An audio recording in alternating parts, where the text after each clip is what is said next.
Listo.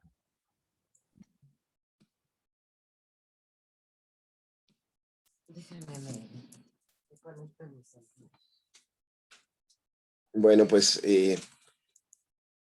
vamos a dar inicio a esta sesión. Bienvenidas, bienvenidos en el nombre del Frente Popular Francisco Villa. Seguimos con el cuarto módulo de Ciencias Políticas y Movimientos Sociales en la Interculturalidad. Adelante.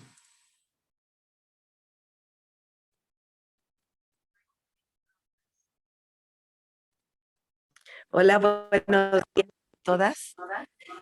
Pues presento al doctor Pedro Reigadas Robles Gil. Nos va a presentar ahora dándole continuidad a este cuarto módulo. Es la Nación y Autonomía. Pues, ¿qué más les puedo decir? Que el doctor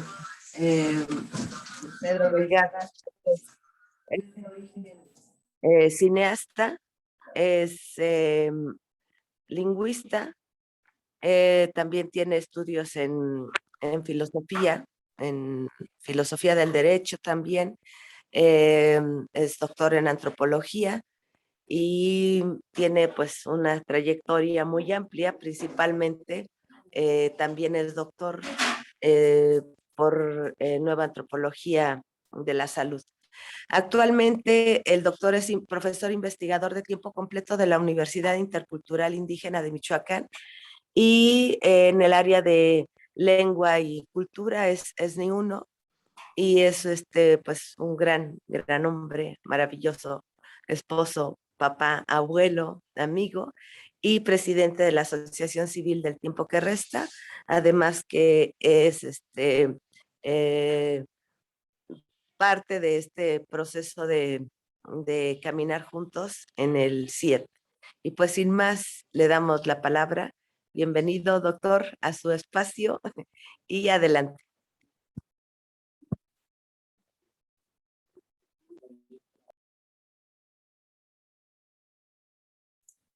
¿Tienes apagado el micrófono? Sustituir.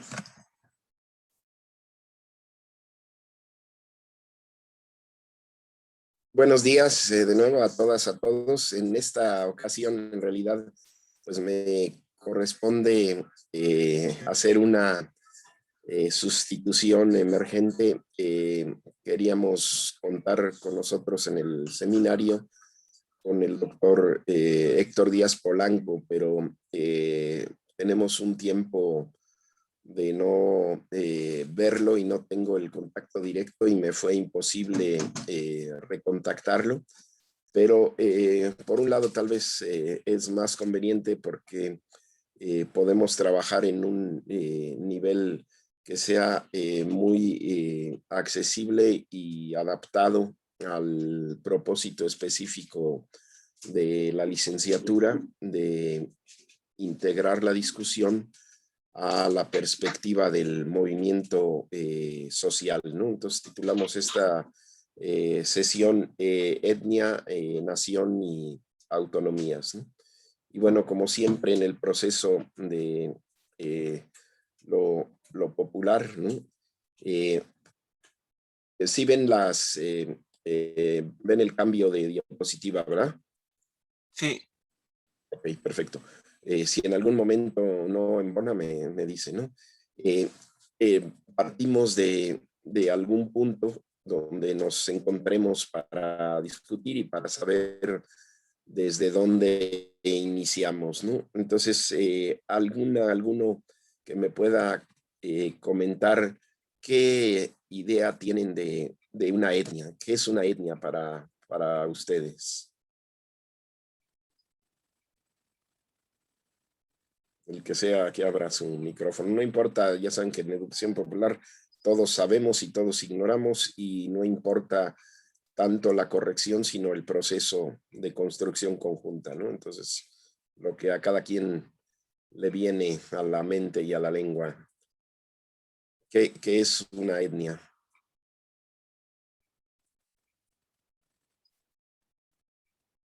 Pau, por ejemplo. Flor, Es un cualquiera. grupo Ajá, adelante. ¿Es un grupo? de Ajá. personas que pertenecen como a una raza o a una cultura o a un, bueno, algo así, entiendo yo, creo. Ok. Un grupo, ¿no? Perfecto. Es un grupo desde personas, ¿no? Y que tienen una idea de pertenencia. Ese ya es un buen punto de partida. La parte de la raza tal vez es un asunto que justamente se requiere discutir, ¿no? ¿Alguien más que quiera comentar algo sobre la dimensión de la etnia? Yo, Pedro, Adelante. que tienen una misma, bueno,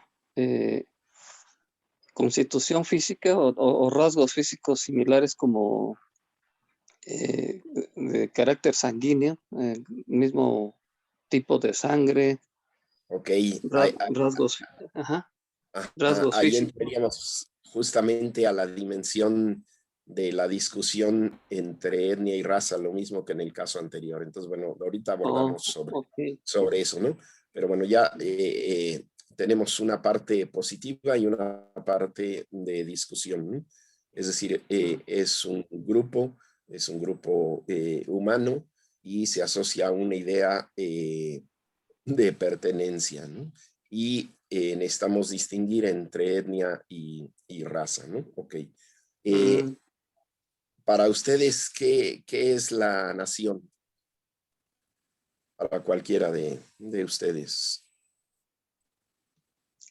Pues se comparte una misma identidad cultural, bueno, Ok, parte de la identidad cultural, ¿no? Y un sentido de pertenencia más amplio. ok. Ese O sería. sea, estaría siendo un grupo, pero con una pertenencia también, pero más amplia y donde interviene la parte cultural. Vamos a ver después que en ambos casos interviene la parte cultural, entonces necesitamos algunos otros elementos para poder distinguir entre etnia y nación, ¿no? ¿Alguien más? Julio César, En nación podríamos, Mayra, Elizabeth, ¿no? Que quiera comentar sobre la parte de la nación. hola, ¿se escucha? ¿Aló? Sí, adelante otra vez, es que se trabó. ¿Se podría agregar la parte territorial al concepto de nación? Perfecto. Ok. Es una dimensión que es central a la idea de nación, ¿no? El acotamiento en un territorio. Bueno, ya vamos teniendo algunos puntos compartidos del saber común, ¿no? Ahora, de la política, bueno, creo que ya hemos compartido, ¿no? Varias veces, ¿no? Sobre el punto, ¿no? Pero que lo tengan en mente, esta idea de el poder, ¿no? De la soberanía del pueblo, ¿no? En relación con la política y el poder popular como unos elementos que van a ser importantes para la discusión de hoy, ¿no? Ahora, ¿qué relación guardan estos términos? Es algo que ahorita vamos a tener que ir construyendo, ¿no? Y podríamos empezar, ¿no? Con el punto de partida también de qué importancia tienen para el movimiento social en la interculturalidad, que es el objeto, la meta, ¿no? Hacia donde nos dirigimos, ¿no? La construcción de un movimiento social en la interculturalidad que permita fortalecer, formarse y constituir una política, ¿no? Entonces, si alguien quiere intervenir, ¿por qué es importante tener esta noción de de etnia, de nación, en una orientación política de nuestros movimientos sociales a los que cada uno pertenecemos. ¿Quién se anima? Tienes que dejar la tarjeta ahí adentro. ¿Quién quiere comentar? Por ahí alguien que vaya a poner el micrófono sin estar hablando, por favor. ¿Quién quiere comentar qué importancia tiene para el movimiento social esta relación de etnia, nación y política?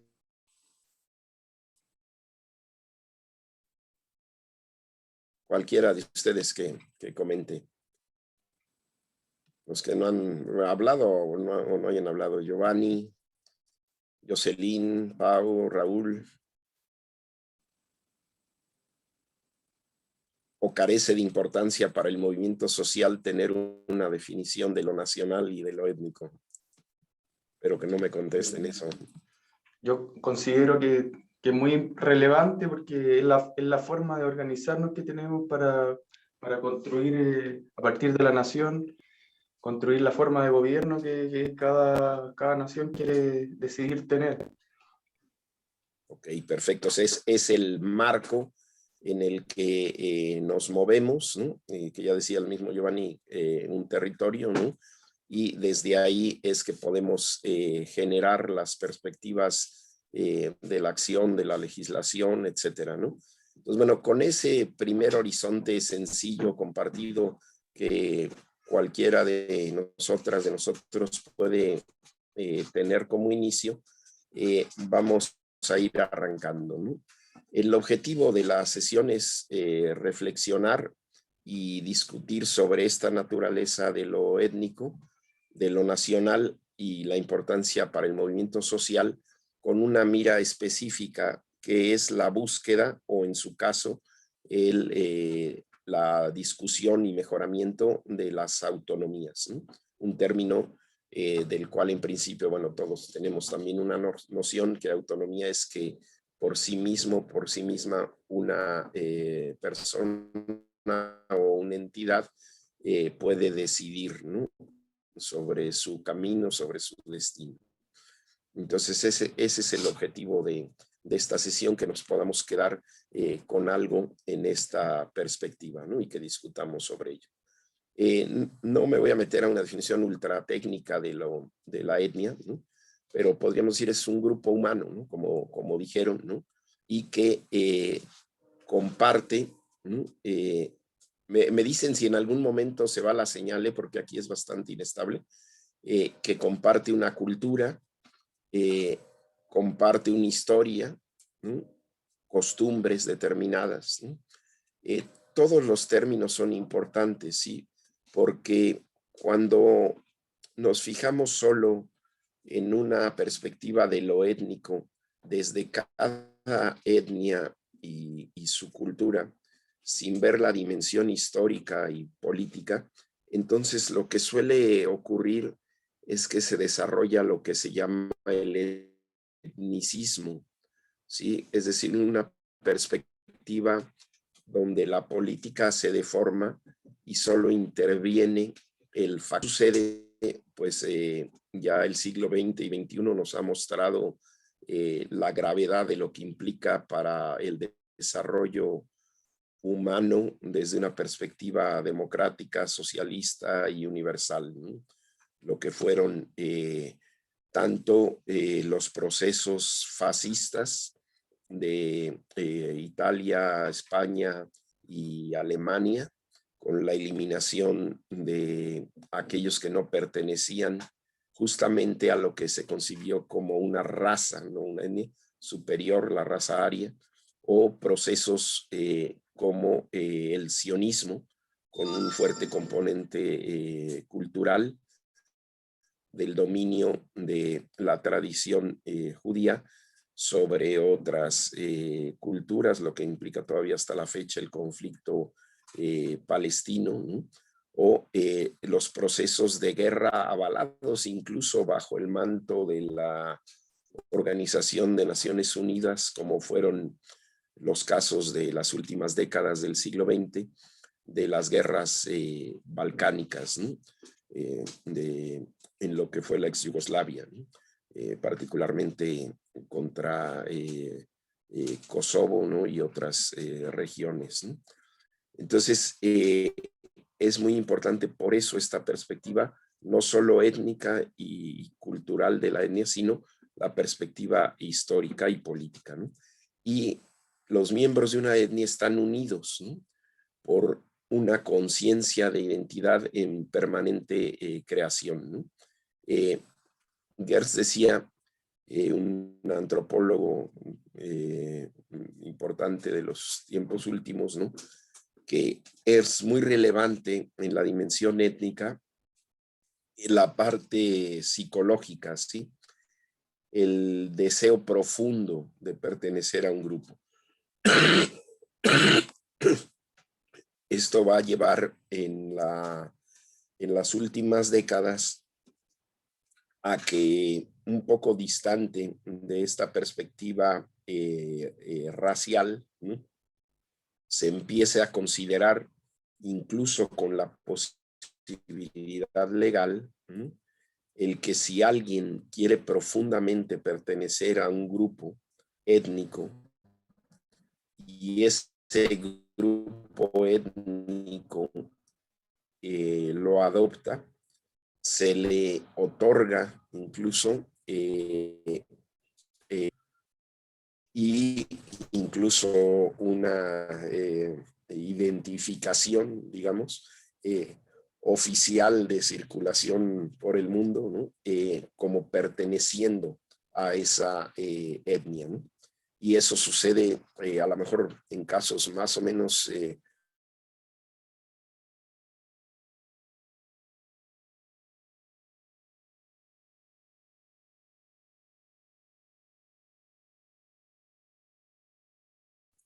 Se apagó tu micrófono.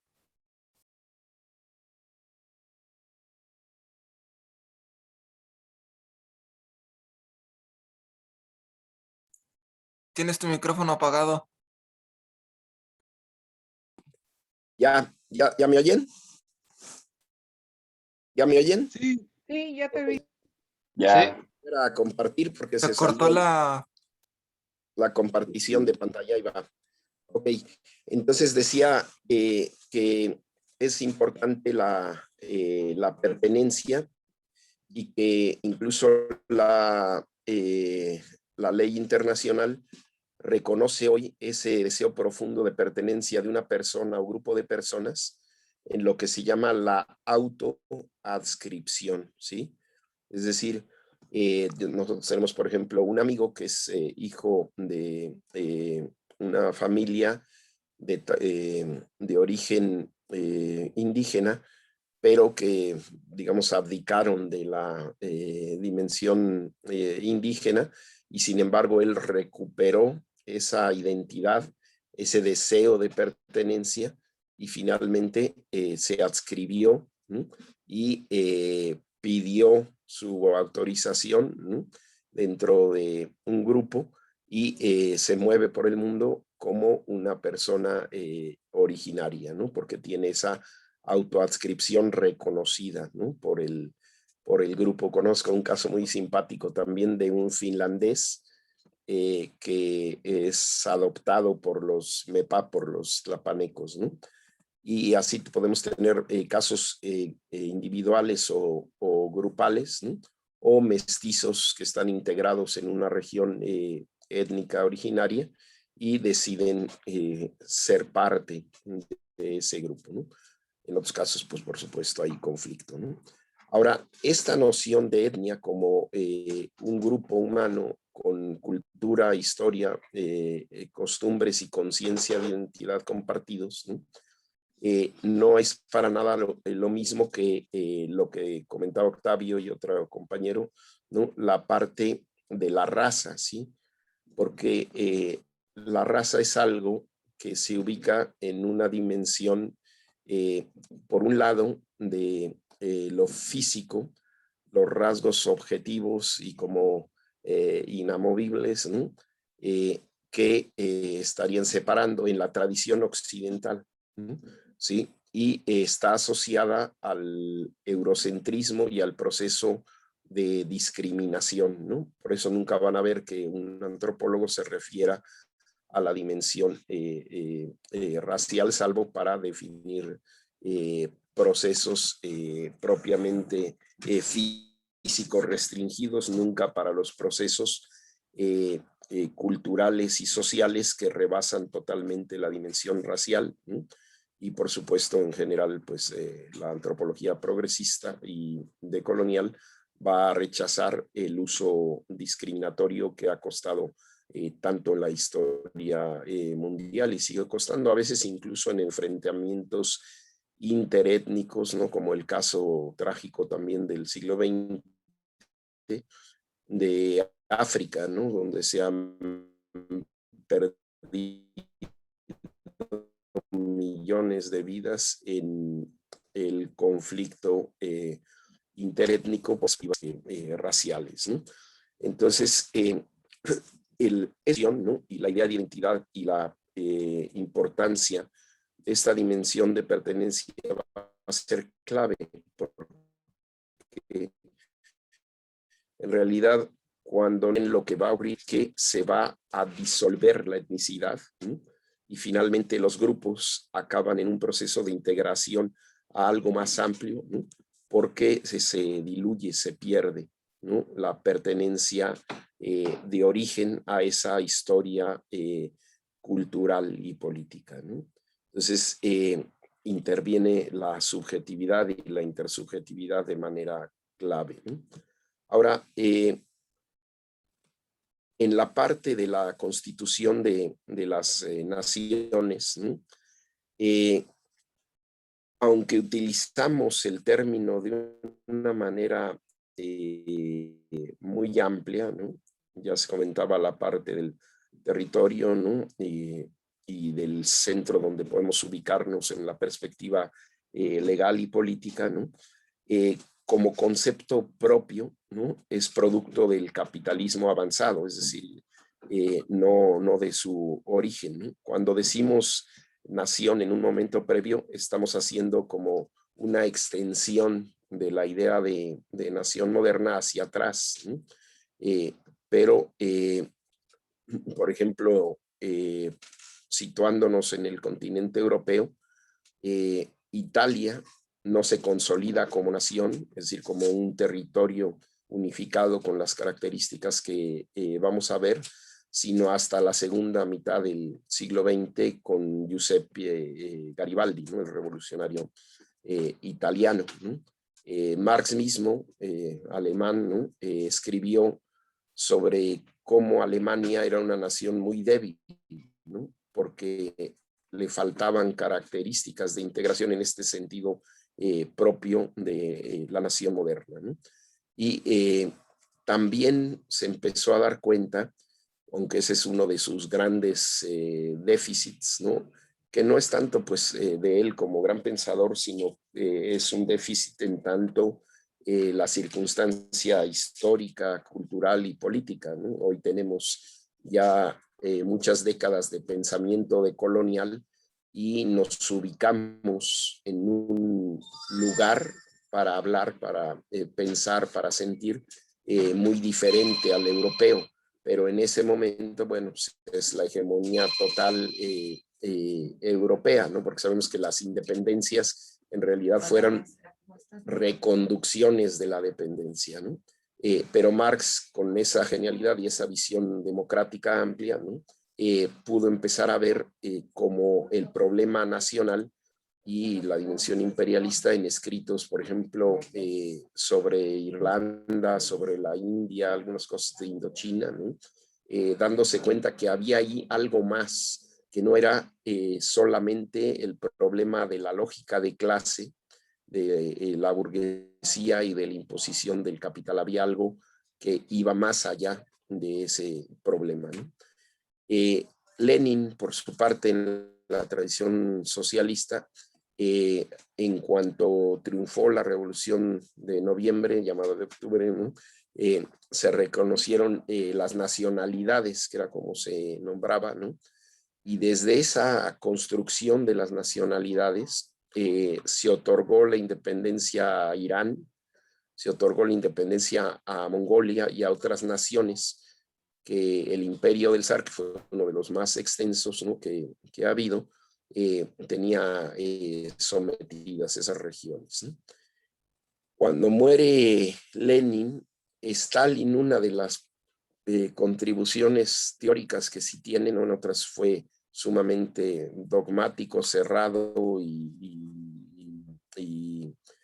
digamos, simplificador, contribuyó a una teoría marxista de la nación y también a una práctica, ¿no? Porque, como comentábamos, no sé si en la sesión pasada, ¿no?, justamente esa política de nacionalidades de Lenin, Stalin y su continuidad permitió que muchos de los pueblos entonces soviéticos, hoy ya reintegrados a sus dimensiones justamente étnicas y a sus regiones étnicas, ¿no?, pudieran tener un despliegue de educación en su propia lengua, aunque el conflicto cultural sí fue muy grande, ¿no? O sea, hubo tanto exclusión y conflicto de los judíos, como exclusión y conflicto con muchos grupos de perspectivas culturales que hacían choque, ¿no?, con el gobierno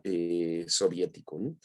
Pero hubo, con respecto al periodo previo, pues un avance muy grande, y en algunas regiones, como la que comentaba yo de Georgia, desde los años 50 ya había educación básica, secundaria y universitaria en la propia lengua, ¿no? Otro personaje contemporáneo a Stalin, ¿no?, fue Gramsci en Italia, que realmente tiene una idea de nación mucho más interesante, profunda y sutil, porque su lugar de enunciación por origen, podríamos decir, es un equiparable de lo originario americano, de lo indígena, porque él no es de el centro industrial italiano, ¿no?, sino que es originario de una isla discriminada, ¿no?, en el proceso de constitución de la formación histórica del territorio de la Italia, y también en el proceso de constitución nacional del siglo XIX. Entonces, desde ese lugar, ¿no?, de hablar otra lengua, de tener otra perspectiva cultural y de ocupar un lugar campesino frente al urbano y discriminado, ¿no?, Gramsci entendió como el problema de la cultura y la nación en otra dimensión, y sin perder también la claridad sobre la cuestión de clase, ¿no? Entonces, en una definición unitaria de nación a partir de estos autores, ¿no?, bueno, suponemos que una nación le corresponde una unidad de territorio, ¿sí? O sea, sin eso, pues, no es posible, aunque vamos después a comentar las complejidades del tema. Gramsci clarificó, bueno, la nación supone una clase dominante, ¿sí?, y que bajo el capitalismo es la burguesía, ¿sí? Y esa clase dominante establece su hegemonía, es decir, no solamente el dominio, ¿no?, a partir de el control del gobierno y el manejo amplio del Estado, ¿no?, que tenía muy claro Gramsci, sino también a partir de la producción, de la construcción de consenso, para que la burguesía sea la que mande el proceso nacional, la que dirija el proceso nacional con el acuerdo de los gobernados en la nación, ¿no? Y que justamente, ¿no?, si cambiamos de régimen, de modo de producción, tendríamos que establecer un cambio de quien dirige esa hegemonía, ¿no? A ese territorio, ¿no?, le corresponde una cultura nacional, ¿sí?, porque lo que queda encerrado, digamos, en ese ámbito va a compartir elementos en menor o en mayor medida, porque es muy variable, ¿sí? Y muchas veces cuando se tiene una idea de esa burguesía hegemónica muy fuerte sobre naciones culturalmente heterogéneas, va a ser en general en detrimento y a veces incluso en procesos de agresión sobre las culturas regionales o locales, ¿no? Ahora, esa cultura nacional, que es muy importante porque es el cemento, ¿sí? Es el cemento incluso en la perspectiva progresiva, ¿no? Por ejemplo, si revisamos el proceso del siglo XX, yo diría que no podríamos entender lo que fue el proceso fundamental de liberación africana si no entendemos que el motor fue, como decía un poco en nuestro continente Ernesto Che Guevara, fue la cultura, fueron las condiciones subjetivas, no tanto las condiciones objetivas, ¿sí? Hubo un despertar en la dimensión de la construcción cultural y en la teorización de la cultura con personajes grandiosos como Frantz Fanon, ¿no? Que fue pionero de la decolonialidad mundial, ¿no? O con personajes como Amílcar Cabral, ¿no? Que fueron capaces de comprender que la cultura nacional, en ese caso nacional revolucionaria, permitiría impulsar y dar sentido hacia adelante al movimiento social. Ahora, esa cultura nacional le corresponde en la definición unitaria estrecha de nación una lengua hegemónica, que es la lengua nacional, ¿no? Ya también iremos matizando y cuestionando.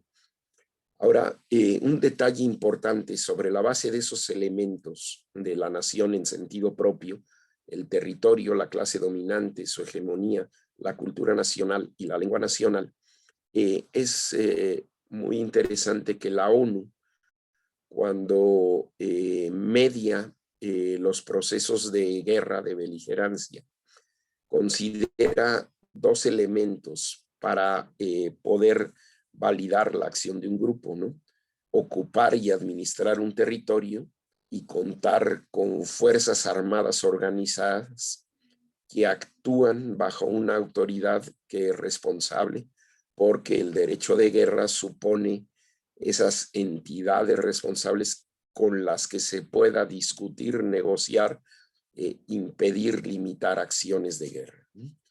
Entonces, eso lo vimos nosotros, por ejemplo, en 1994, en la insurrección zapatista, porque la primera declaración de la Selva Lacandona como discurso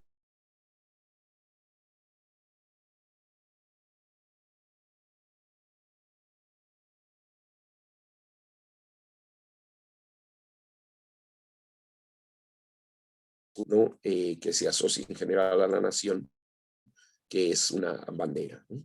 ¿Sí? Y entonces decimos, tenemos estas fuerzas armadas, respondemos al nombre de Ejército Zapatista de Liberación Nacional, somos estos grupos étnicos y ocupamos este territorio de Chiapas, ¿no? La parte simbólica es, por supuesto, también central, muy, muy importante, ¿no? En el caso de donde nosotros vivimos, el territorio michoacano, en un periodo de, digamos, repurepechización y recuperación histórica y vocación política hacia adelante, se constituyó con una nueva perspectiva, ¿no? De lo purépecha, la nación purépecha, y se constituyó una bandera con las ahora reconocidas 4 regiones, ¿no? Y la parte simbólica es central también, muy importante, ¿no? Ahora, hay muchas complejidades, ¿no? Siempre decía, a mí me gusta mucho una cita de Revueltas, que cita a Goethe, el literato alemán, ¿no? Que dice, por mucho que teoricemos, que conozcamos, que generalicemos, que analicemos, ¿sí se sigue oyendo? Porque está inestable aquí mi conexión, ¿sí va? Ok, siempre va a ser muy compleja la realidad, ¿no? Entonces, por ejemplo, ¿no? existen naciones que no tienen un territorio unitario, ¿no? En el caso de África, del norte africano, hay grupos que recorren el desierto, entonces no podemos asociar, ¿no? Sin embargo, han buscado y han llegado a obtener un reconocimiento como nacionalidad, en tanto se despliegan como grupo en el sentido de unidad, ¿no? De pertenencia histórica, unidad cultural, ¿no?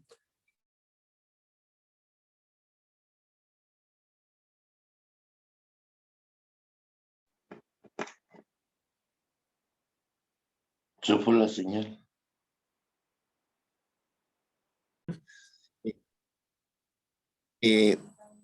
Entonces estábamos diciendo de esta complejidad, ¿no? De lo nacional, empezando por la parte de la unidad territorial, ¿sí? Entonces, en el caso de los guaraníes, además de su sentipensar de la palabra como algo clave de la cultura, pues está la idea de yeguatá, que es como el caminar en un sentido central a la cultura, o sea, la existencia cobra sentido, el conocer cobra sentido en el caminar, ¿no? Supone el desplazamiento constante, incluso teológicamente, la idea guaraní es nómada, ¿sí? Es la búsqueda de la tierra sin mal, ¿no? Y eso se hace en el caminar, ¿no? Y entonces, obviamente, la idea de nación, ¿no? Guaraní, pues no puede ser la misma, aunque se ve cada vez más acotada a los términos dominantes, porque el cercado de la propiedad privada impone límites al movimiento guaraní, como se lo pone a la mayoría de los grupos nómadas. Aunque el ser humano es nómada, la expansión del capital ha implicado la violencia sobre el nomadismo, porque las cercas de la propiedad privada impiden, ¿no?, el tránsito. Nosotros tenemos también en México grupos como los Huirraritari, que se conocen como huicholes, ¿no? Que solo se reproducen en un tránsito constante, están entre la dimensión sedentaria en ciertos lugares como Nayarit y Jalisco, y el movimiento anual de peregrinaciones múltiples, ¿no? Para procesos de ceremonias del agua, para rendir tributo a ciertos lugares de la naturaleza, o en San Luis Potosí, para el lugar sagrado principal de este grupo étnico, para la recolecta del jicuri, que se conoce más por el nombre náhuatl de peyote, ¿no? Sin el cual pues la cultura no existe como tal, es central a su caminar, ¿no?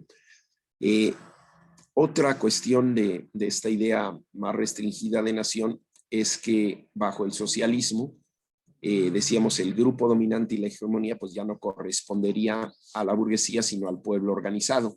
Eso teóricamente, porque eso está por concretarse, ¿no? Porque en realidad lo que ha ocurrido es que un estamento partidario, ¿no?, es el que bajo ciertos privilegios tiene la hegemonía, ¿no?, con mayor o menor vínculo con el pueblo organizado, ¿no? O sea, no, como humanidad no hemos alcanzado esa dimensión de que realmente sean los pueblos organizados, ¿no? Y procesos de representación y cambio que impliquen una dinámica diferente, pero bueno, todas las personas que tenemos una vocación humanitaria, universal y socialista, pues tenemos claro hacia dónde está el problema, aunque la resolución no sea algo que en lo concreto sea sencillo, ¿no?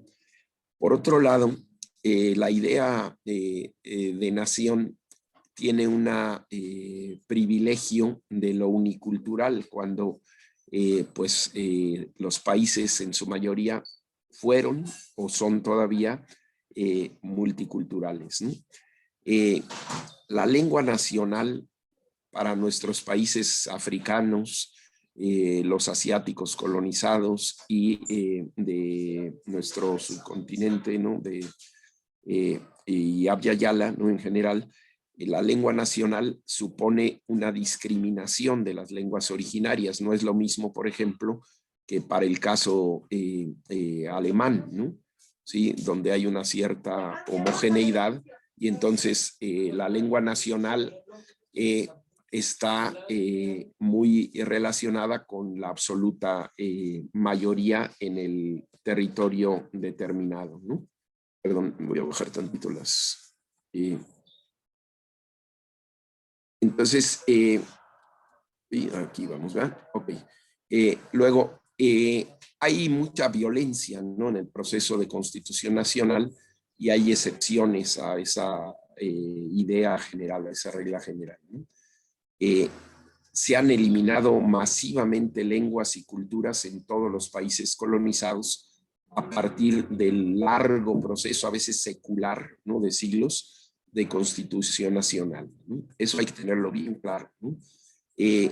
También ocurrió en los países europeos. Por ejemplo, Francia tiene una minoría catalana, una minoría bretona y también incluso provenzal, ¿no? Y pues quedaron limitados, ¿no? A la fecha siguen siendo grupos limitados y ya casi extintos, ¿no? En el caso español, cuando se decidió romper con la República Socialista de la Revolución Española y se avanzó en el franquismo, en el fascismo español, pues catalanes, gallegos, vascos fueron discriminados, ¿no? Incluso hasta la pena de muerte y la prohibición pública del uso de la propia lengua, ¿no? Algo que terminó hasta los años 70, ¿no? Del siglo pasado. Pero también hay excepciones en sentido positivo, incluso en el núcleo dominante, en el núcleo europeo. El caso de Suiza es importante. Cito todas estas cuestiones porque nos enriquecen para la construcción de nuestro propio movimiento social, ¿no? Suiza se constituyó desde mediados del siglo XIX como una nación multicultural y multilingüística, ¿sí? Y se organizó por los llamados cantones. De hecho, no es Suiza, sino es una confederación helvética, ¿no? Y las lenguas en cada cantón son o una sola, es decir, cantones alemanes, franceses, ¿no? O combinaciones, ¿no? La mayoría son franceses y alemanes, ¿no? Pero hay algún cantón italiano, que es el de Tesino, y otro que es también romanche, ligado a los gitanos, ¿no? Y esa construcción por cantones implica que dentro de cada cantón todo se maneja, puede ser en varias lenguas, pero tiene que existir el manejo público de cualquier señalización, de cualquier proceso legal, de salud, etcétera, en la propia lengua, de manera que alguien que habla francés no tiene que expresarse en alemán, ni alguien que habla alemán tiene que hablar en francés, ni alguien que es italiano tiene que hablar en alemán, ¿no? Entonces, la colonialidad en nuestros casos, ¿no? Ha implicado también la multiculturalidad a posteriori en los grandes centros imperiales, ¿sí? Porque una realidad del intercambio desigual, ¿no? Y del imperialismo y el desarrollo dependiente es que nuestras poblaciones migran, ¿no? Hacia las naciones imperiales, ¿no?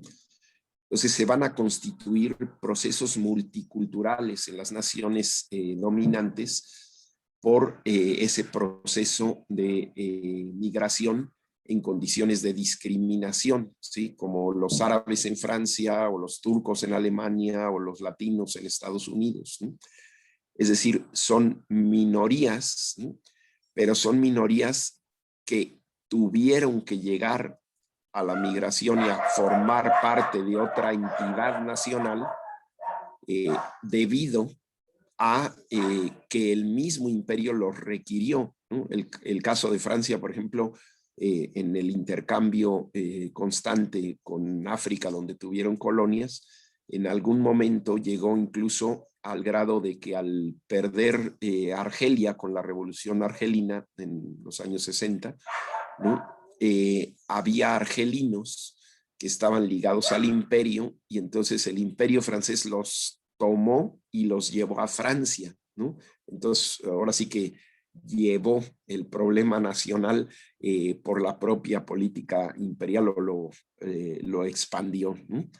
Entonces este detalle es muy importante, ¿no? Para comprender nuestras realidades nacionales en la actualidad y la diferencia entre las naciones imperiales y las naciones periféricas, ¿no? Ahora, nosotros en el proceso constitutivo histórico de Abya Yala, como dicen los Guna de Panamá, en el norte, ¿no? Nos organizamos en unidades. Voy a hacer un poco rápido porque si no me va a faltar tiempo para compartir, ¿no? El continente se organizó en unidades territoriales muy variables, ¿no? Pero que tuvieron extensiones muy grandes, ¿no? En esos procesos todavía no de nación en este sentido moderno y burgués y de toda esta unidad, pero que son antecedentes clave, ¿no? Una cultura del Mississippi Cahokia, ¿no? Fue muy extensa y es poco conocida, por cierto, aunque desarrolló pirámides incluso, ¿no? La Confederación Iroquesa es un ejemplo de la organización más democrática e igualitaria, que incluso fue base de alguna manera también inspiradora de la Constitución estadounidense, ¿no? Y suponía igualdad étnica porque eran varios grupos étnicos integrados en la Confederación, una igualdad lingüística porque hablaban distintas lenguas y una igualdad de género como pocas en la historia de grandes conglomerados humanos, ¿no? También en Nueva Inglaterra, al este de los Estados Unidos, ¿no? Hubo una organización bastante importante, se llegaron a agrupar hasta 100,000 habitantes en esa zona, ¿no?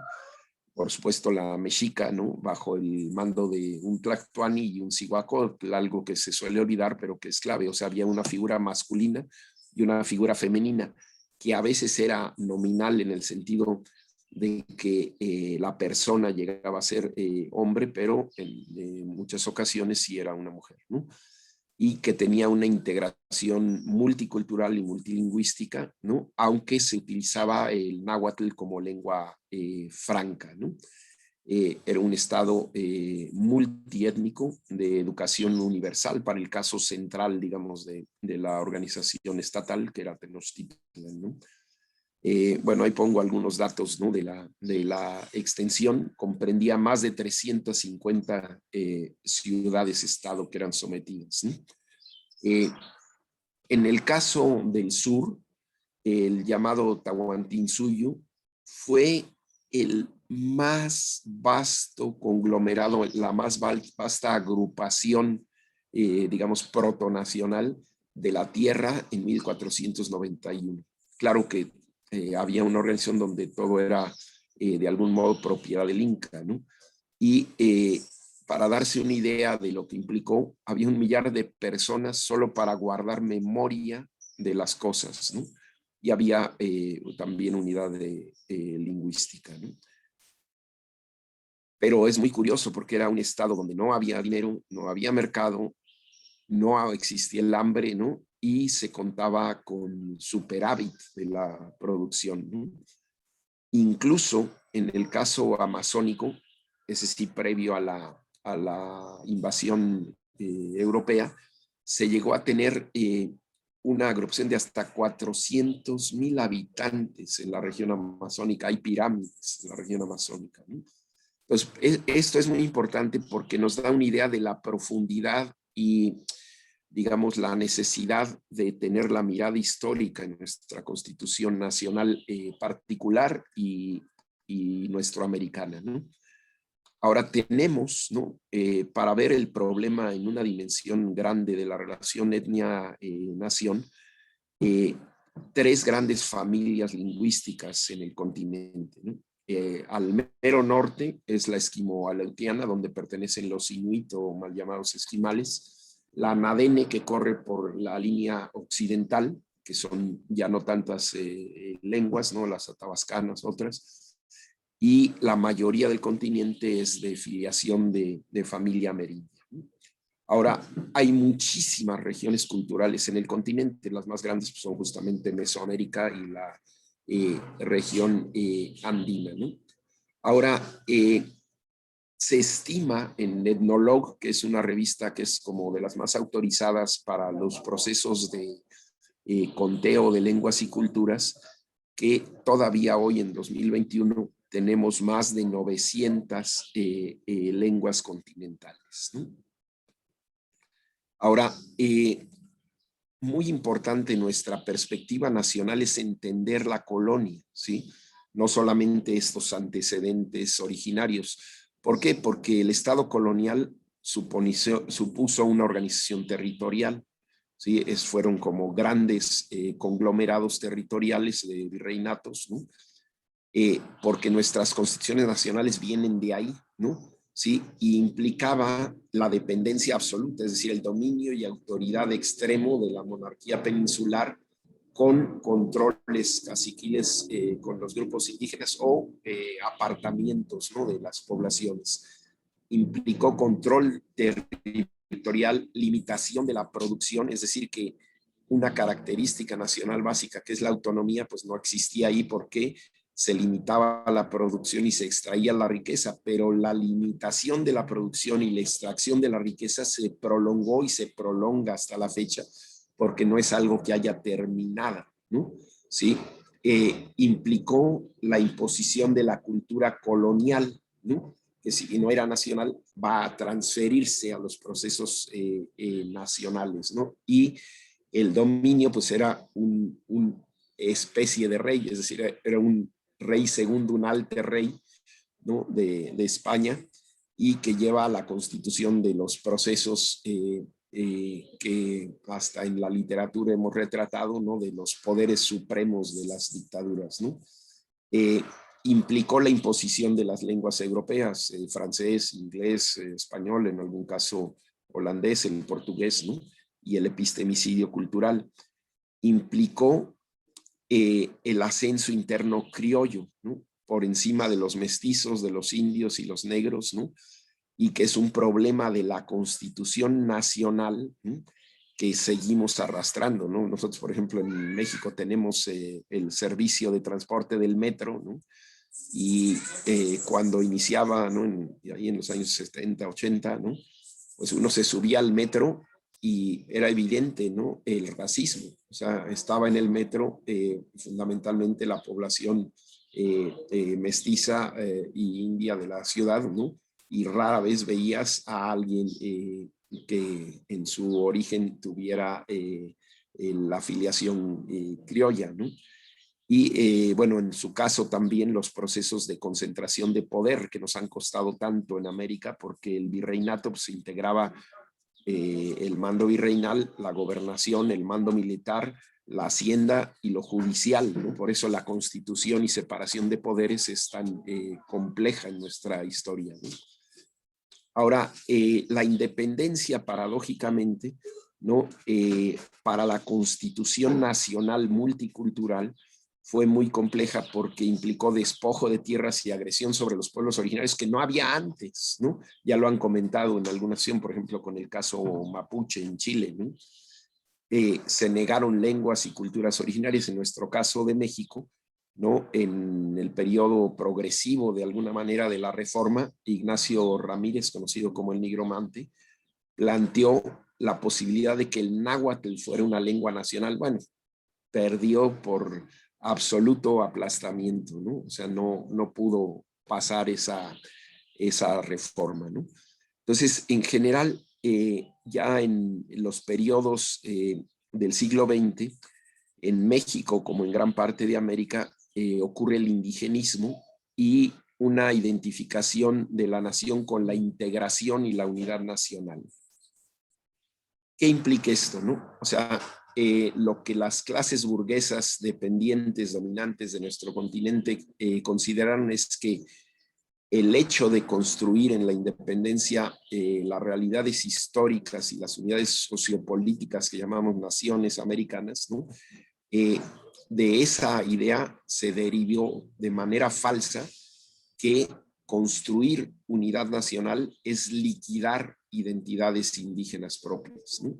Entonces se crea un antagonismo en el plano del discurso y también en la práctica entre nación y diversidad cultural, ¿no? O sea, lo que se busca es la uniformidad cultural de la cultura nacional, ¿sí? Y entonces se crean las políticas asimilacionistas, ¿no? Es una política de integración que, por ejemplo, en el caso mexicano no se rompió en parte, no solamente, sino con la insurrección zapatista. Entonces se reforma el artículo 2 de la Constitución y se reconoce ya por fin legalmente un carácter pluricultural, se reconocen los pueblos, el derecho a la autodeterminación, la igualdad entre hombres y mujeres en esos territorios y participación en la toma de decisiones, ¿no? Pero estamos hablando ya del siglo XXI, ¿no? La unidad nacional, ¿no? Ya en la perspectiva de nuestros movimientos sociales de hacia dónde podríamos caminar, implica reconocer la diversidad cultural, ¿no? Entonces decimos que hay dos pinzas, ¿no? Del proyecto étnico nacional. El principio de igualdad socioeconómica, que es anticapitalista, y el principio de igualdad sociocultural, ¿no? Dentro de la nación, es un principio étnico y decolonial. Si nosotros no somos capaces de entender esto, entonces lo que sucede es que la lucha de clases sola, sin la perspectiva étnica, reproduce el racismo, ¿sí? Y si luchamos solo étnicamente, aisladas de la dimensión de clase, se reproduce el capitalismo, lo que sucede en la mayoría del territorio mexicano. Entonces, por ejemplo, el problema agrario, como se le conoce, ¿no? Es un problema económico, se imbrica profundamente con la cultura y con toda la cosmopercepción de los pueblos, ¿no? Hay una tercera pinza, ¿no? Que es el principio de igualdad de género, ¿sí?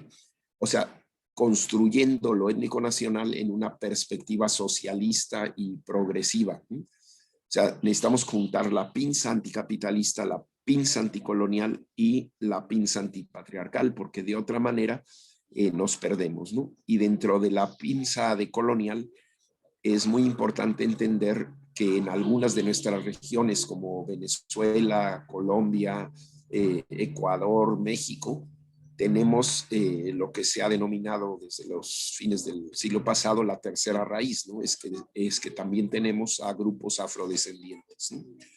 Ahora, desde el punto de vista político, ¿no? En la relación etnia, nación y política, tenemos también dos pinzas, ¿no? ¿Qué tendría que hacer un movimiento social socialista? Bueno, uno es que se desarrolle la lucha autónoma interna en los pueblos originarios, pero desde afuera, ¿no? Tener la lucha externa para que se favorezca el despliegue de los pueblos originarios. Es decir, no es algo solamente de adentro, solamente de afuera. Solamente adentro está destinado al fracaso, solamente afuera está destinado al fracaso, ¿sí? La lucha étnica autónoma aísla, la lucha externa impone y se desarrolla desde el punto de vista teórico lo que llamamos el etnopopulismo, ¿no? O sea, el punto de vista de la mirada externa. Ahora, ¿qué tareas tenemos? Bueno, en la cuestión étnico-nacional, integrar la parte nacional y la parte étnica más allá de lo etnicista y más allá de lo nacionalista, ¿sí? Lo étnico reside en la construcción nacional y no en la construcción regional, ¿sí? Tenemos que hacer construcción regional, pero también lo nacional, ¿no? No podemos simplemente oponer lo indígena y lo occidental, eso es muy simplista, ¿no? Y conlleva el fracaso político, ¿sí? Tenemos que construir en la realidad concreta que es étnica y es nacional. Conocimiento de los legítimos derechos de los pueblos originarios, ¿no? Tiene que haber eficacia de esos derechos, porque si no, pues son palabra muerta, ¿no? Derecho al uso de la propia lengua y, por supuesto, la no discriminación por ello.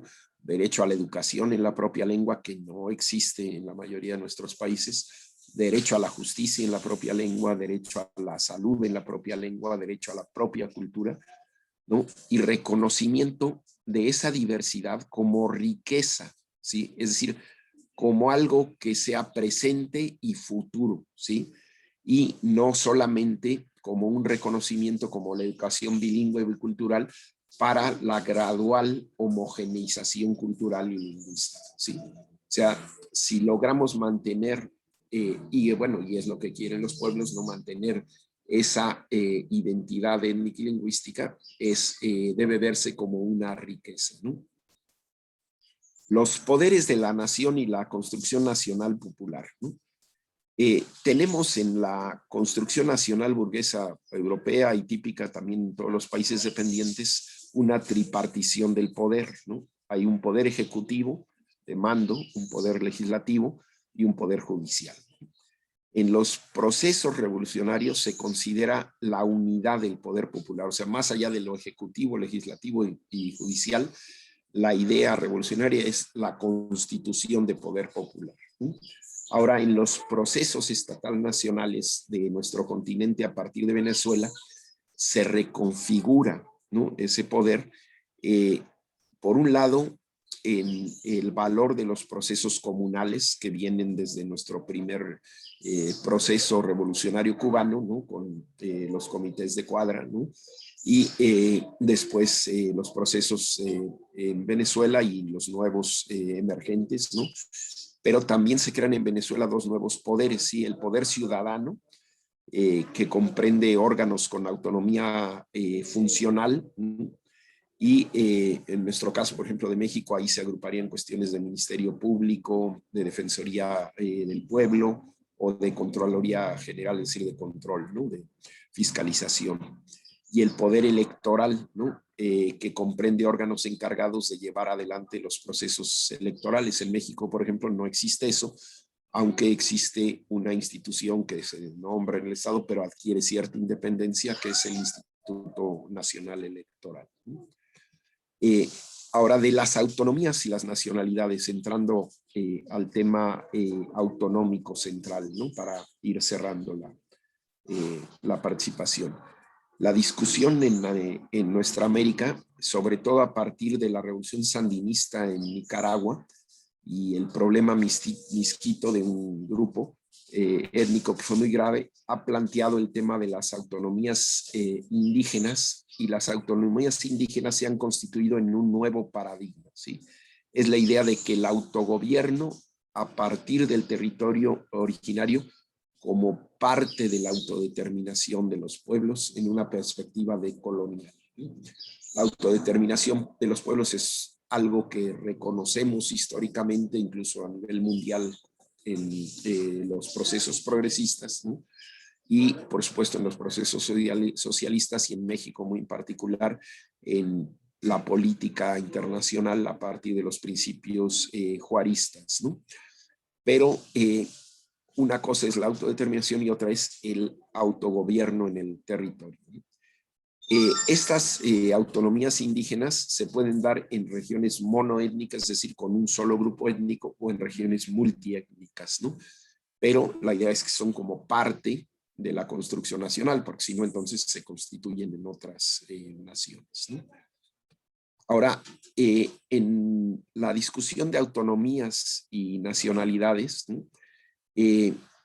hay varios hitos, ¿no?, que ya medio comentamos en una parte anterior. Me voy rápido. Uno, los cantones suizos, la liberación de Irán y Mongolia, la política staliniana de nacionalidades. En nuestro continente, el gran salto en este aspecto fue la revolución de 1925 en Panamá, que derivó finalmente más de una década después en la autonomía guna de 1938 en San Blas, en Narganá, ¿no? está poblada hoy en día por 32,446 habitantes de unas 14 comunidades costeras y unos 60 islotes, ¿no?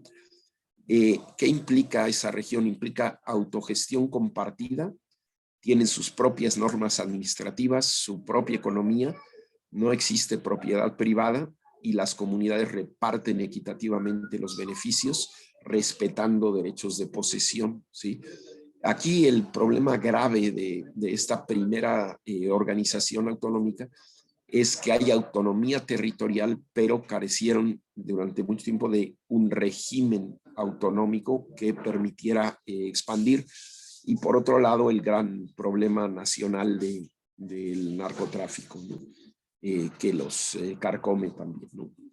Otros procesos autonómicos mundiales y nuestroamericanos serían los bereberes, ¿no? Esa tenacidad de defender el territorio del desierto africano, el caso de Palestina, que es emblemático y que sigue sin resolverse, el caso franco-canadiense, vasco y catalán, que han intentado varias veces el derecho autonómico y han perdido por una mínima cantidad, pero que expresa la complejidad cada vez mayor del siglo XX, del siglo XXI y para adelante. ¿Por qué?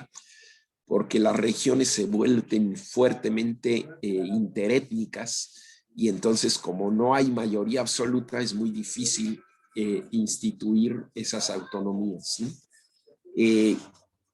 El caso ya mencionado de resolución del problema Miskito en Nicaragua, las autonomías zapatistas que se cuecen aparte porque son parte de una lógica político-militar de control territorial y implican el rechazo al Estado y crean un gobierno paralelo, pero son, por supuesto, un ala radical, ¿no? Continental de la autonomía indígena.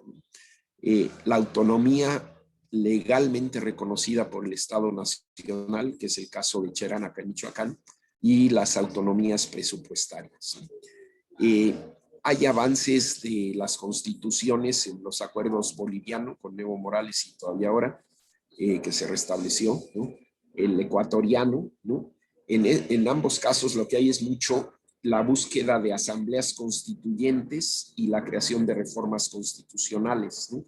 Y por supuesto el aliento de organizaciones autonómicas como la Confederación de las Nacionalidades Indígenas de Ecuador. Y también el caso de Colombia desde el 91, se tiene lo que se llaman los resguardos, ¿no? Colombianos, ¿no? Y Guatemala, pues, aunque no se han logrado, pues son muchos esfuerzos, ¿no? Repetidos.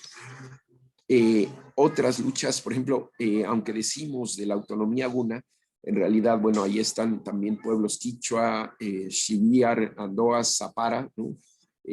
Que tienen sus propias agrupaciones, ¿no? Tenemos junto con los guna, los Embera, los Gounan, los Nugobe, los Bugle, los Naso y los Bribri. Los primeros son ecuatorianos, pero no son amazónicos. La resistencia mapuche, ¿no? Desde toda la historia, ¿no? En 1990 tuvieron como un quiebre, ¿no? Y ahora esta entrega territorial a los mapuches en este año, ¿no? Entonces, ¿qué es el marco autonómico, ¿no?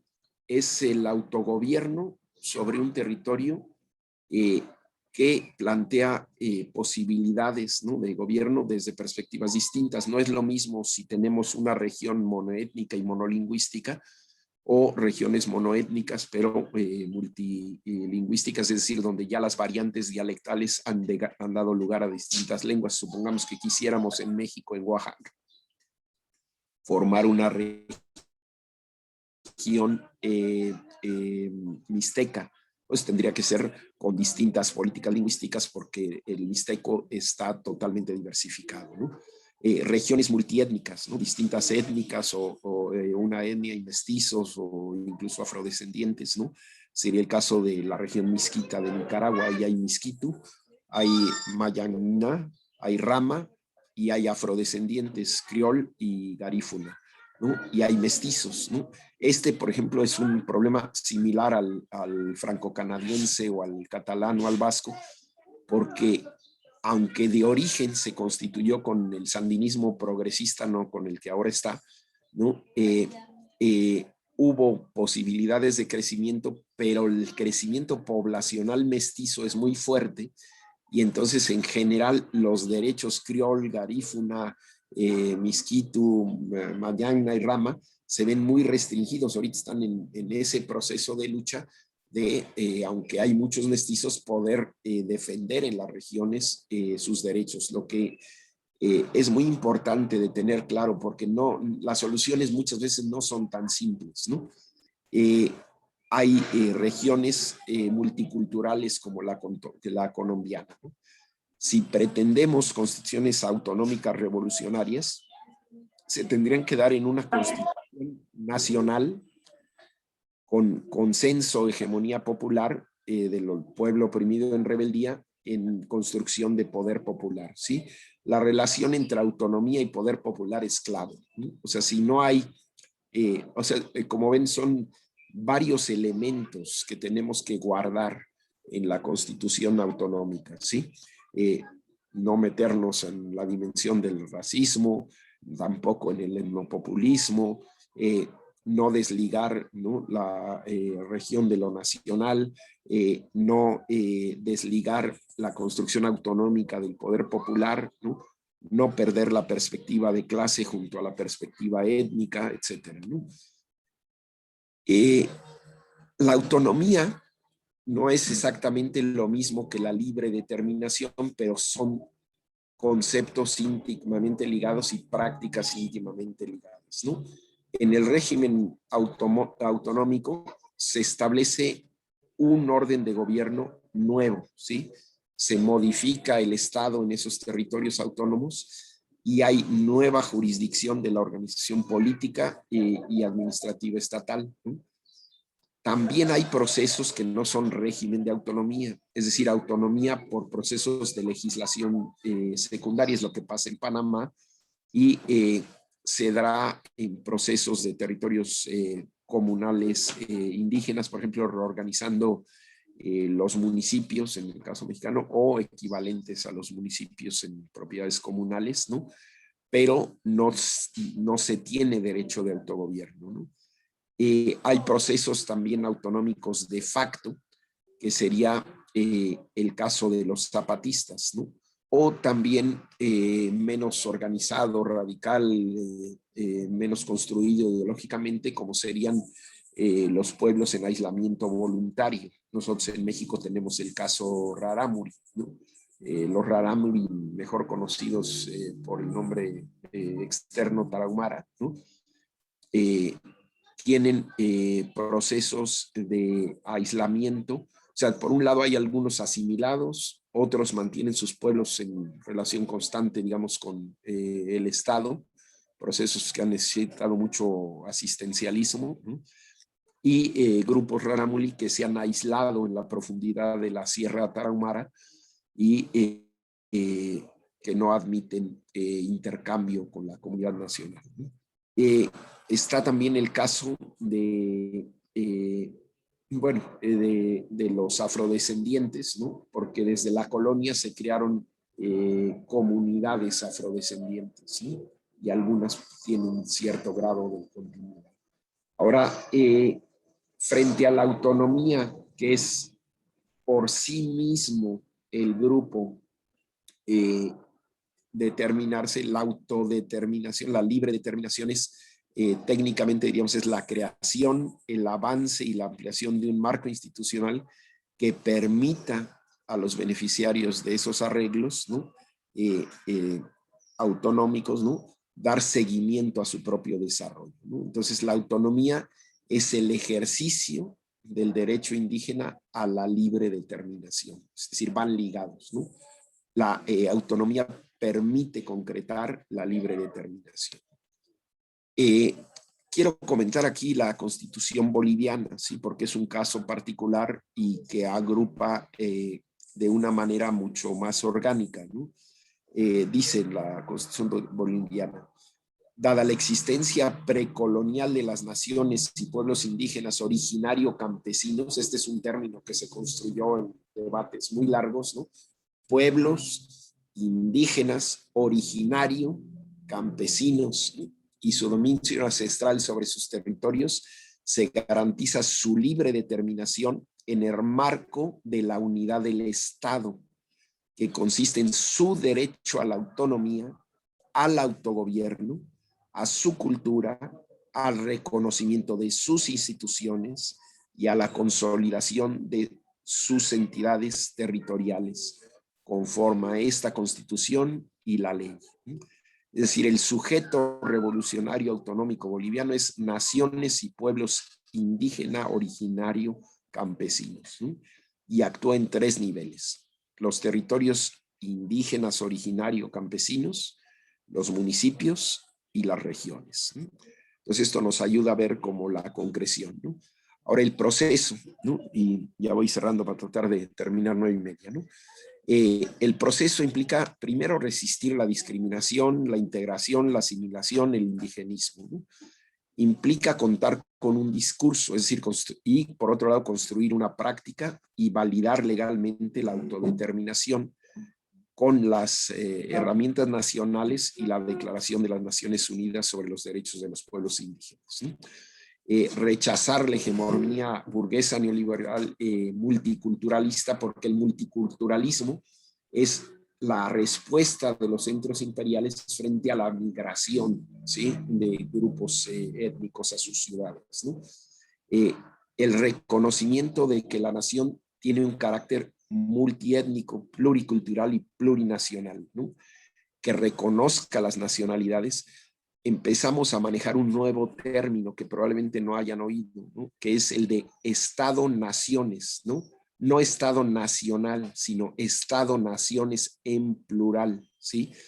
Y también van a escuchar un término que va emergiendo, esos Estado-naciones regionalizado simétrico, es decir, que sea capaz de crear esas regiones, ¿sí?, y que tengan un trato en simetría de las víctimas históricas, ¿sí? Es decir, es un nuevo pacto de Estado con los pueblos originarios, es un movimiento, implica un movimiento étnico activo y revolucionario, ¿no? Si no hay un movimiento étnico activo, pues todo se pierde, ¿no? Y la constitución de autonomías locales también se da, que tiene que ver con la parte presupuestal o de gobierno, como en el caso de Cherán o de los caracoles zapatistas, ¿no? Entonces, la transición democrática implica un privilegio compensatorio, ¿no?, de regímenes especiales en autonomías regionales como nivelación de una situación histórica de colonialidad y de racismo, ¿no? Ahora, la vocación democrática que logre conciliar, ¿no?, la diversidad dentro de la unidad implica refundar las repúblicas, ¿sí? O sea, construir este Estado-naciones multiétnico dentro del poder popular, ¿no?, que sea capaz de regular el mercado y el Estado sin burocratismo y sin capitalismo, ¿no? Esto como en el plano utópico, ¿no? ¿Sí? Hacia dónde caminar, ¿no? Ahora, elementos que se tienen que desplegar. La autonomía no es un hecho ni es algo definido, ¿sí? La autonomía es un proceso histórico en permanente cambio, necesitado de permanente discusión, reelaboración y sujeto a problemáticas específicas y diversas, como ya pudieron intuir, ¿no? Entonces, se tiene que ver el territorio y el control territorial. O sea, si no hay territorio y control territorial, no tenemos nada. Es ahí donde se ejerce el autogobierno y se practican los derechos propios. El autogobierno. Pero no es solamente que gobiernen con las instituciones nacionales, sino es el sistema propio de autoridades y gobierno. Para nosotros, revolucionariamente, implicaría un despliegue socialista y de economía en común, ¿no? La redistribución de poderes y recursos, es decir, en esa relación local, regional, nacional, tiene que haber traspaso de servicios y recursos económicos, ¿sí?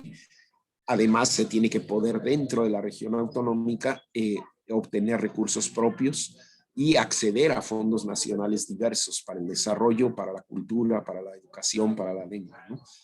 Y hay que garantizar no solamente que adentro de la región autonómica tenemos gobierno, sino que también tenemos participación y representación política en las instancias nacionales, porque si no, entonces son nuevas formas de gueto y de exclusión, ¿no?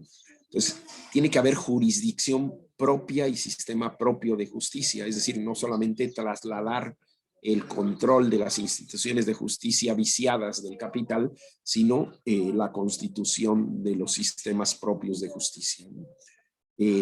La dimensión de la guardia indígena, es decir, la dimensión militar, ¿no? Porque tiene que haber control, vigilancia, manejo de la movilidad interna, ¿no? Y garantía. Planes del buen vivir y manejo ambiental acorde a las prácticas culturales benéficas. Esto es muy importante, ¿sí? En todo el mundo y en el continente, mucho de las reservas naturales, por cuestiones coloniales y de discriminación, pero ahora en disputa, son de dominio originario, de dominio indígena, ¿sí? Y son muy atacadas, ¿no? Estas regiones. Necesitamos desplegarlas en un proceso cultural propio y de recuperación y defensa y recreación ambiental, ¿no? Se tiene que recuperar, por supuesto, y desplegar la cultura, se tiene que manejar la educación en la propia lengua en todos los niveles. O sea, mientras no se despliegue la educación en todos los niveles, no hay posibilidad de crecimiento de largo plazo, ¿no? De la cultura, la educación y la lengua, ¿no? Manejo de la salud en los sistemas mixtos, ¿no? O sea, por un lado sí recibir todos los beneficios de la salud pública, ¿no? Pero por otro lado, el derecho a la propia medicina ancestral, ¿no? Como un reconocimiento y una posibilidad de despliegue. ¿Qué obstáculos hay para las autonomías para terminar? Bueno, hay obstáculos institucionales y legales del Estado, ¿no? En nuestro caso, por ejemplo, de México. Hay poderes fácticos, ¿no? El narcotráfico, por ejemplo, en Colombia y Panamá, en las regiones étnicas. El multiculturalismo, que es la estrategia neoliberal que acota la transformación, ¿no? Las multinacionales son la amenaza fundamental, las fuerzas militares que constantemente agreden las regiones, los megaproyectos de infraestructura que se despliegan en México y en todo el continente sobre vías fluviales, sobre vías terrestres, represas hidroeléctricas, ¿no? La extracción de recursos, ¿no? Es incluso el caso grave de Bolivia, o sea, más allá de la opinión que nos merezca el gobierno de Evo Morales y la sucesión del mismo, ¿no? El problema del extractivismo, si no se resuelve, pues es una continuidad de los procesos económicos, ideológicos y cosmoperceptivos dominantes, ¿no? El ataque a la biodiversidad, la extracción minera, ¿no? La explotación petrolera y esta práctica de perforar la tierra del fracking, ¿no? Y un tema que es más interno, ¿no? Pero en todo el contexto externo de la historia colonial, las relaciones internas sexistas y clasistas que pueden reproducirse dentro de las zonas autonómicas, ¿no? Por eso siempre insistimos en todo este seminario que son tres pinzas, ¿sí? La clasista, la antipatriarcal y la anticolonial, ¿no? Pues bueno, espero que esto ayude a despertar. No voy a resolver muchas cosas, ¿no? Porque no me corresponde, ¿no? Pero espero que haya abierto la perspectiva y ayude en cada caso a pensar, a sentir, a proyectar una orientación diversa de lo étnico nacional y de la autonomía como un paradigma emergente desde hace décadas fundamental para la liberación de nuestros pueblos, ¿no?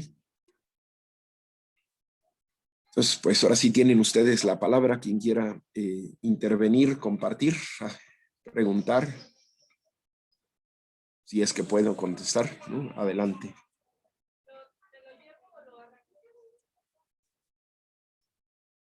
¿Quién se anima?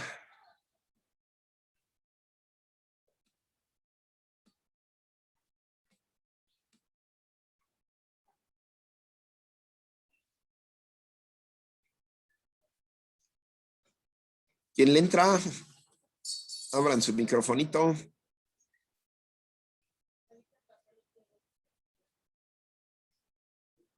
Víctor, Isabel, Elizabeth, Octavio, Giovanni, Cristóbal, ¿quién se anima? Julio César, Flor.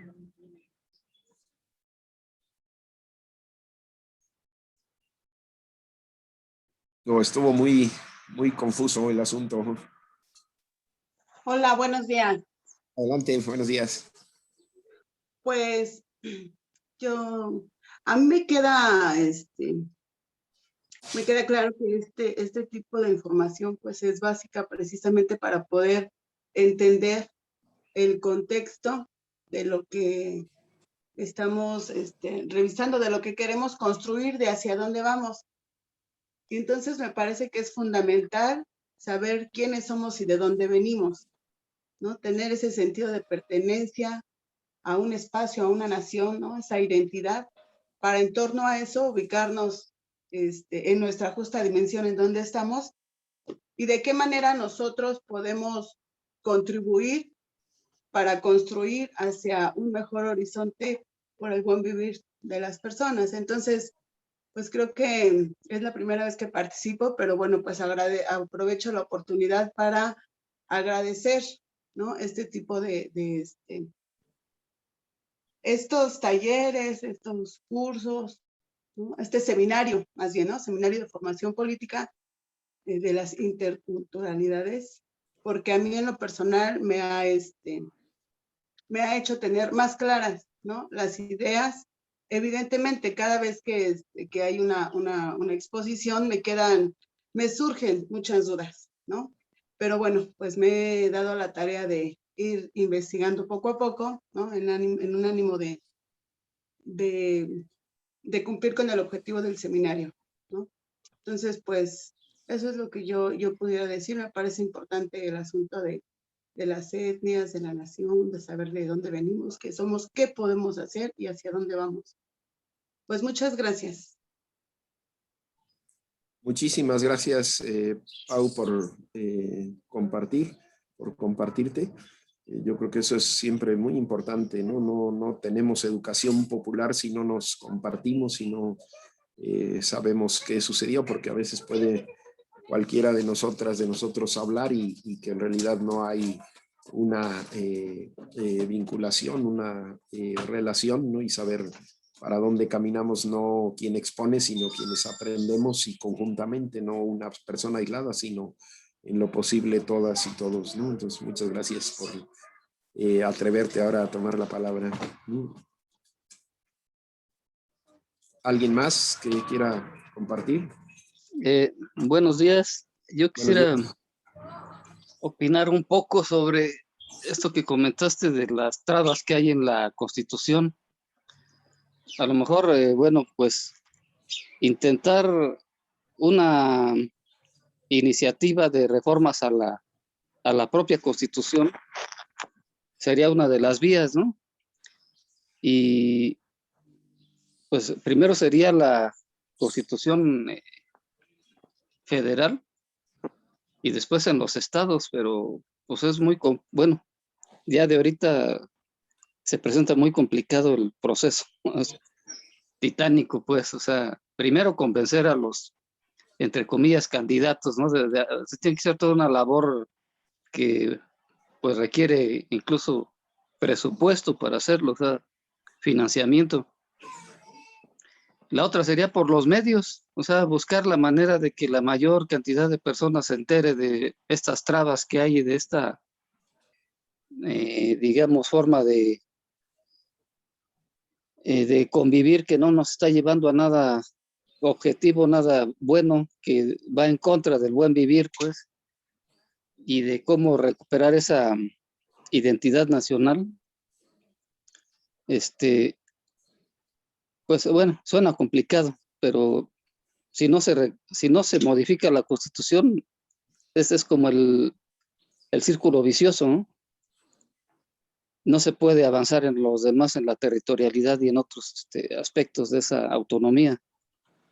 Y buscar la autonomía fuera de la ley, pues nos echamos encima el Estado, ¿no? Ese es el otro problema que, o si es por medio de la resistencia, pues aguantar y aguantar como los zapatistas, pero aquí el problema es que la zona de confort también es muy grande y los medios son criminales prácticamente, ¿no? prensa y todo esto ya sabemos cómo funcionan. Y bueno, eso era mi pensar sin filtrar nada. Ya lo dije como... Pues eso. es muy importante, Octavio, es que pega aquí el sol y se deslumbra toda la cámara. Sí, sin duda, justamente por eso hice la cita extensa de la Constitución boliviana, porque es muy clara y además producto de un proceso de consenso, lo que es clave, es fundamental, ¿no? Pero en el caso mexicano, sí la tenemos ultra difícil porque justamente ahorita se cocinó desde la parte institucional de el gobierno actual un cambio que están por dar a conocer en estos días, tal vez en el mes de agosto, ¿no? Y bueno, va a entrar a una discusión, pero el estado, digamos, del movimiento étnico eh, no prefigura que realmente los grupos puedan contribuir a una transformación radical de esa oportunidad de reforma, aunque pues habría que hacerlo, ¿no? A mí justamente acá con el Frente Popular Francisco Villa, Hugo López me comentaba que se piensa hacer un encuentro virtual de celebración de en agosto, este día de dedicada a la cuestión indígena en el mundo, ¿no? El 9 de agosto, y pues sería una oportunidad para tratar de tener ya conocimiento de esa propuesta de reforma y generar algún planteamiento colectivo, pues finalmente el Frente tiene, son 14 grupos étnicos, ¿no? Los que tienen de alguna manera una presentación, una Escucho muy representación bajito. sí que tienen una representación mayor o menor, ¿no? Y aprovechar esa oportunidad para lanzar una propuesta colectiva, ¿no? Porque de otra manera va a pasar. Puede ser que tenga muchos aspectos progresivos, porque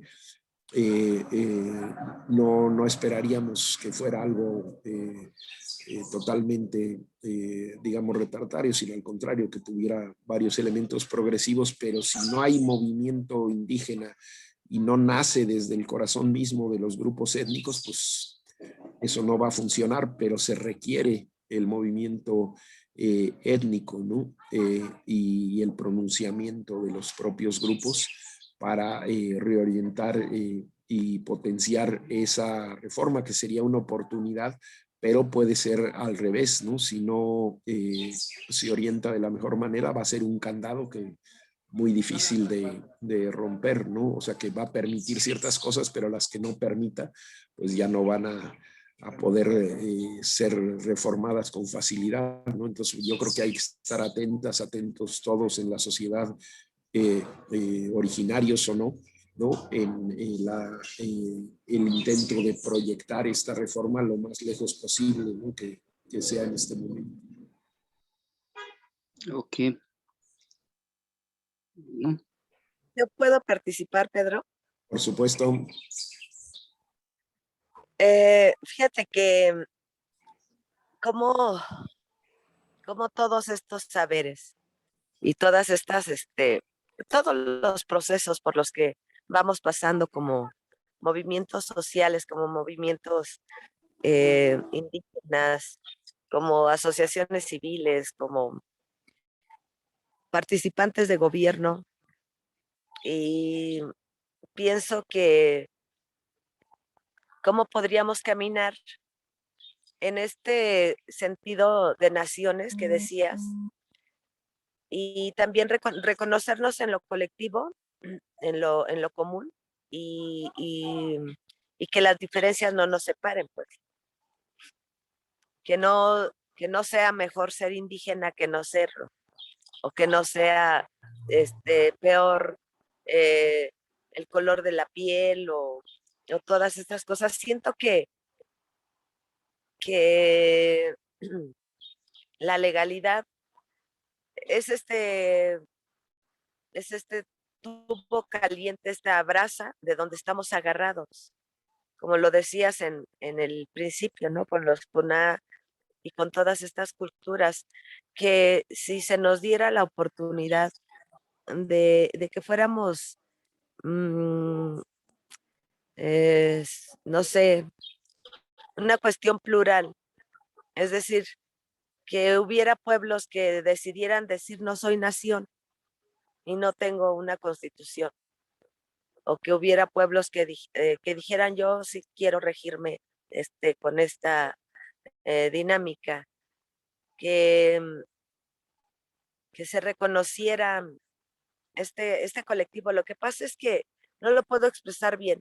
Lo que quiero decir es que cómo podríamos caminar sin estar en esta parte del conflicto. ¿Cómo podríamos, o sea, ya sé que el conflicto y la crisis nos ayudan a crecer y nos ayudan a aferrarnos, pero pienso un poco en Oscar, ¿no? El caso que ponías. Oscar no es hablante de la lengua, pero es reconocido por las culturas como Wixárika o como Yoreme o no importa, ¿no? Y él es un ser de la cultura. Y a veces cuando quieres pertenecer a una cultura, alguna grupo indígena, en vez de hacer algún acto maravilloso, se vuelve un acto discriminatorio. No hablas la lengua, eres blanca, no vives aquí. No sé, siento que esto que comentaba ahorita Octavio, más que nada lo que necesitamos son actos de conciencia, con una conciencia cultural, política, educativa, de caminar un poco en la idea de esta reflexión de grupos sociales, donde el enemigo no sea otro ser humano nunca, que, que seamos este proceso de decir, bueno, el corrupto, el político, el poderoso, no es nuestro enemigo, es nuestra meta, ¿no? Es ese trabajo, cómo lo podemos, cómo podríamos hacer una política incluyente, inclusiva. Y yo creo que no tengo la respuesta, porque mientras sigamos construyendo un mundo en oposición a alguien, al monstruo del capitalismo, o construirnos socialistas o comunistas en oposición al capitalismo, el hecho es que los otros también son seres humanos. Entonces, ¿cómo generar esta conciencia de mirar al rico y decir tú también eres víctima de esta decisión global? O mirar al político corrupto, pero no verlo como el enemigo, sino como la víctima de este proceso donde somos víctimas todos, unos de una manera, pero otros también de otra. Nada más, Pedro, gracias.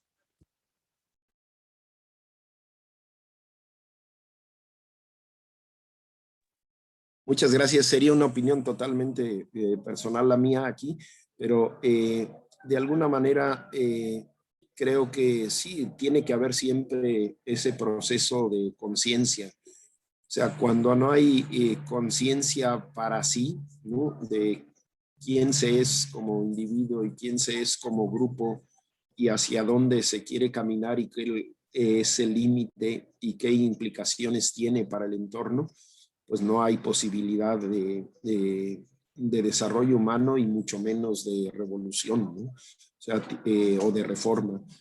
Tiene que ser un proceso siempre consciente, ¿no? Conciencia nacional, conciencia étnica. De hecho, no se puede ser perteneciente a una etnia si no entra la dimensión de la conciencia, como decíamos con Clifford Geertz, ¿no? Ahora, yo creo que siempre todo proceso comunitario, todo proceso de buen vivir para más y más personas, y ya decimos no solamente para más y más personas, sino para más y más seres, más allá de lo humano, ¿no? No se puede dar si no consideramos cómo me vinculo con el otro y cómo el otro está en mí, ¿no? Esto es un pensamiento muy profundo de nuestros pueblos originarios, pero incluso en la tradición eurocéntrica está en Marx, ¿no? y está antes de Marx en un filósofo alemán que es Fichte, ¿no? Que decía, esclavizo a otro, me hago a mí mismo, a mí misma esclavo, esclava, ¿sí? O sea, porque así es la realidad de las interrelaciones, ¿no? No es solamente la víctima, sino que el victimario es también víctima de ese proceso, ¿sí? Cuando una mujer golpeada se libera de ese yugo conyugal, se libera así, pero de alguna manera también libera en parte al marido. Cuando una revolución liquida a una clase dominante, ¿no? O la transforma o la limita, pues no solamente se libera el oprimido de clase, sino se libera también el opresor de su papel de opresor, ¿no? Creo que es algo que es el movimiento de la vida y de la política indispensable, y que además pues cada vez creo que los sectores más progresistas del mundo identificamos que además esa liberación debe ser amorosa, ¿no? No esa liberación de la rabia, o como decía alguna vez Lenin, el odio de clase, ¿no? Sino desde el amor, ¿no? De lo humano, desde el amor cósmico, ¿no? Y esa capacidad de sentir que tú eres yo y yo soy tú, poder reconstruirnos amorosamente, no en una perspectiva de venganza, sino en una perspectiva de hacer comunidad. Yo siempre platico una anécdota que, bueno, José, que hizo la pregunta o la intervención, la conoce, ¿no? Pero tal vez otros no.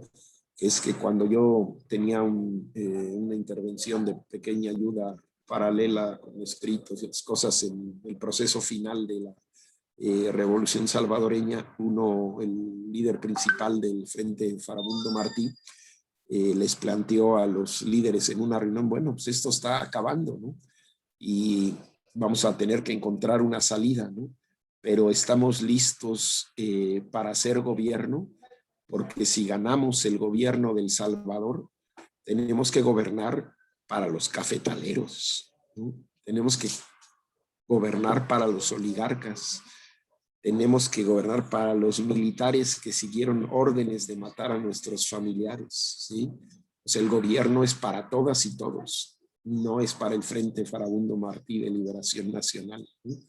A mí esa pregunta que hizo en su momento Villalobos me pareció grandiosa, ¿no? Porque justamente situó, ¿no? O sea, gobernar, por ejemplo, una región autónoma, pues es gobernar para todos, y si allá adentro hay mestizos, ¿no?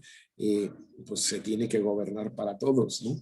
Entonces, ¿y cómo construir verdadera comunidad? Pues es siempre comunidad para todos, no para unos sí y para otros no. Pero creo que tu pregunta, José, es súper valiosa y ayuda a fijar el horizonte no solo político, sino ético, ¿no? De la orientación de cualquier reconstrucción autonómica y nacional, ¿no? ¿Alguien más que quiera compartir, preguntar, intervenir?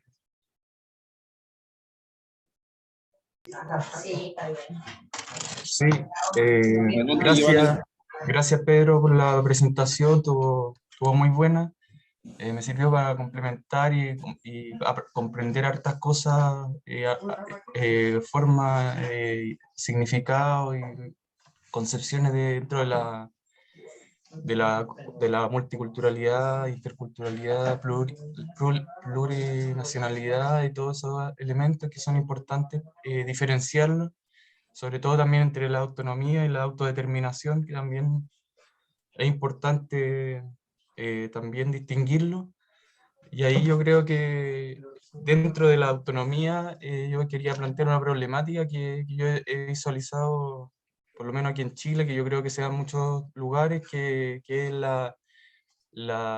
el problema que ocurre con el autonomismo, cuando en algunas ocasiones ciertas organizaciones empiezan a desarrollar la autonomía que es muy valiosa, que se desarrolle de la defensa del territorio y del pueblo donde se está desarrollando, pero el problema es cuando se queda solamente se queda como de manera sectaria o aislada esa organización, sin la capacidad de visualizar que para poder construir un poder desde abajo hacia arriba, desde los pueblos hacia arriba, es necesario coordinarse y articularse entre las diferentes organizaciones y construcciones de autonomía que se han hecho en los territorios, entre los pueblos.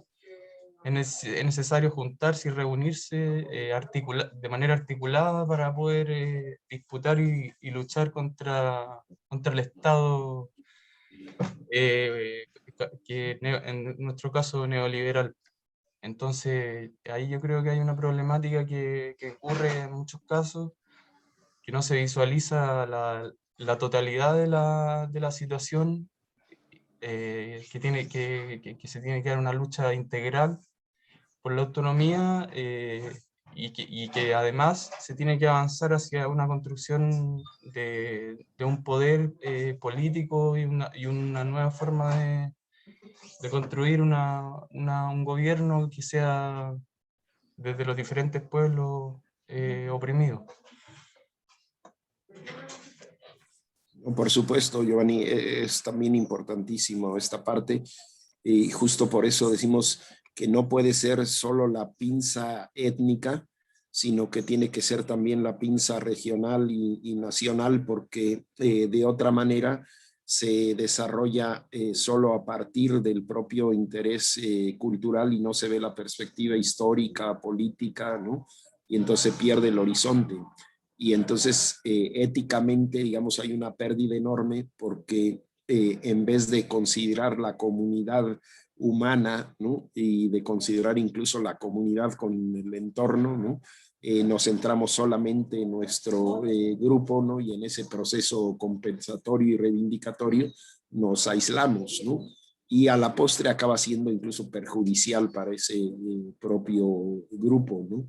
Entonces sí, tiene que haber como esa tensión, ¿no? De las polaridades y que realmente sean procesos complementarios y no de lucha, de oposición destructiva de una parte con otra, ¿no? Pero pues sí, son las tensiones reales y a veces no superables en un plano inmediato, ¿no? Yo siempre recuerdo mucho los escritos de Frank Fanon sobre la liberación africana, porque él decía, no estoy de acuerdo, ¿no? Con lo que está sucediendo en este sentido que dices, Giovanni, ¿no? De que se hacía una reivindicación de lo negro africano, ¿no?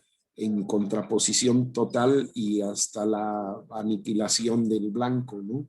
Y entonces decía Fanon, bueno, pues eso nos está haciendo asesinos, ¿no? Sí, ese no puede ser la perspectiva de una liberación humana, ¿sí?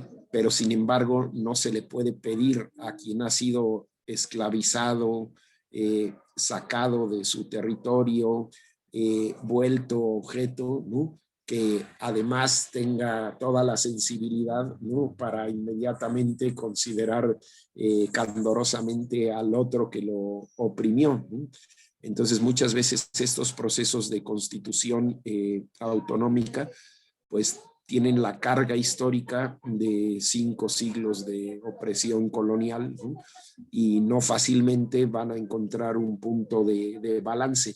Tenemos que tener claro en los procesos revolucionarios que hacia allá tenemos que ir, ¿no? Pero muchas veces no puede ser automático, sino tiene que ser un proceso de conciencia y corrección que permita no cometer los excesos y orientar lo más pronto realmente hacia la dimensión liberadora de la comunidad humana, ¿no? Pero pues son procesos reales, no son procesos ideales, ¿no? Pero sí, sin duda es súper importante.